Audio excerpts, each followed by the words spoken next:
So guys, in today's video, we are going to be discussing everything that's happened in today's Apple event right here, right now in today's video. Now, before we start this video, make sure to give this video a big thumbs up as it helps with the channel and it gets on the algorithm. But without further ado, let's get right into this video. All right, y'all. So you know what? We are just going to start with it. We're going to start with the spicy stuff. iPhone 14 Pro. So last year, as we know, with the iPhone 13, the notch has indeed gotten smaller, but this year, the notch, okay, it's not completely gone, but the leaks, everything, it was true, guys. This is the new design of the iPhone 14. Look at it. It looks beautiful. Beautiful. So the little pill that everyone's calling it is a little pill. Apple calls it the dynamic island, which is a typical name Apple would come up with. But basically how they made this smaller was that they redesigned all of the components of the true depth camera to fit in a smaller size using 30% less of the area. How? Well, guess what? They put the proximity sensor from up there and to the back of the screen as shown right here. So now that we got this little punched out pill, that's what people call it. Honestly, I like design. I like the design, honestly. But basically, Apple utilizes this area by adaptive animations, and these animations are nothing but your old typical notification that you get at the top of your screen, but with a little spice to it. And knowing Apple, you know, they got to add their own twist to it. So this is what these new looking notifications would look like on the iPhone 14 Pro and Pro Max. And of course, Apple gives developers access to this so they can create the animation however they want. All right, so enough of the dynamic island. Now let's talk about the display. So Apple, they have finally, and I mean finally after years, added always on display. You guys, we've been waiting years for this. Come on, Apple, come on. You're just adding it now, but finally they've added always on display. And with the new always on display, I mean, it's self-explanatory, always on display, which can display different widgets and notifications while your phone is quote unquote semi-sleep, if you can say. And of course, this wouldn't be possible with Apple's new A16 Bionic chip. But enough of the display. Let's get on with the camera. So last year's 13 Pro lineup, the camera contained a 12 megapixel main, ultra wide, and telephoto lens. But this year, Apple went way beyond, and the main camera is now 48 megapixels. So this main camera is 65% larger than last year's camera. And it contains a quad pixel sensor, f1.78 aperture, 100% focus pixels, 7 element lens, and a 24mm focal length lens. This lens is absolutely crazy. It's like towards the level of professional camera. It's pretty insane. And they've also added a 2x telephoto lens. Apple has also introduced this emergency SOS via satellite, which allows you to connect to a satellite if you're in an emergency situation, as well as some other features like action mode, ProMotion, ultra wide, and also crash detection, which detects if you're in a car crash and will contact authority, and many more. Apple has also introduced a new color called Deep Purple, which is a sleek, nice looking purple. Obviously, it's just a name.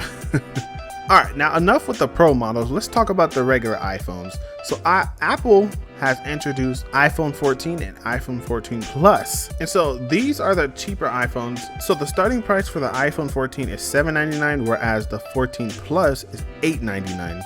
And on the 14, the display size is 6.1, whereas on the 14 Plus, it is 7.1 inches diagonally. Apple did make mention that there is no longer a SIM slot, so everything across each model is just eSIM.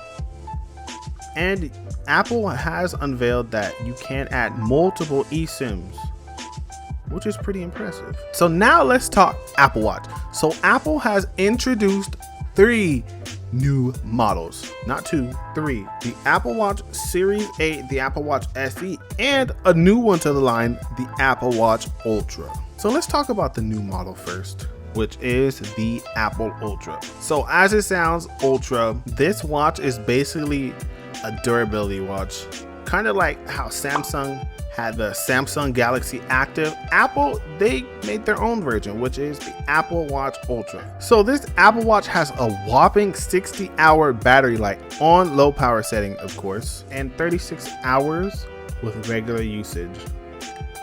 Now, what makes this Apple Watch on the active side is that new titanium case. The case extends upwards, which creates a completely flat screen with no curved edges as seen on regular watches. You guys know like how curved the Apple Watch is. You know what I mean. But basically this protects it from edge impacts that occurs during extreme activities like outdoor adventuring and stuff like endurance training. Also, Apple has added a new button, and this is called the Action button. This button is customizable and it gives users quick controls for different ranges of function, like for example exercises or whatever. They've also added a secondary speaker for increased volume phone calls. What's also cool is that Apple has built cellular into every Apple Watch Ultra model, so that's pretty cool. And the starting price for the Apple Watch Ultra starts at $799. And of course, the two other Apple Watches, the Series 8 and the SE, there were minor changes. So it does have the same design as last year. There is a new temperature sensor, a new feature called crash detection through the motion sensors, a new low power mode, which the battery can last up to 36 hours on one charge. It's pretty crazy.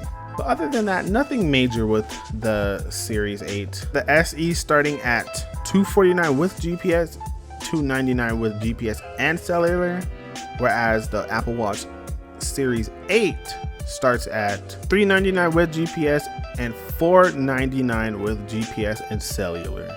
So that's going to conclude the Apple Watch portion. Now let's talk AirPod Pros. So Apple finally announced the second generation of the AirPod Pros. The first generation came out in the year of 2019.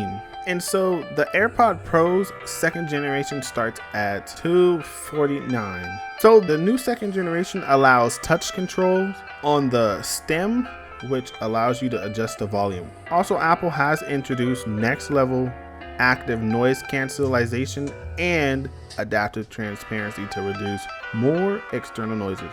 So that's pretty cool. And what's also cool is that the case of the second generation has speakers, and so with a speaker on the case, it allows you to use the Find My app. I mean, finally, thank God they've added this. You can now find your AirPod case with the AirPods inside of it if you ever lose it.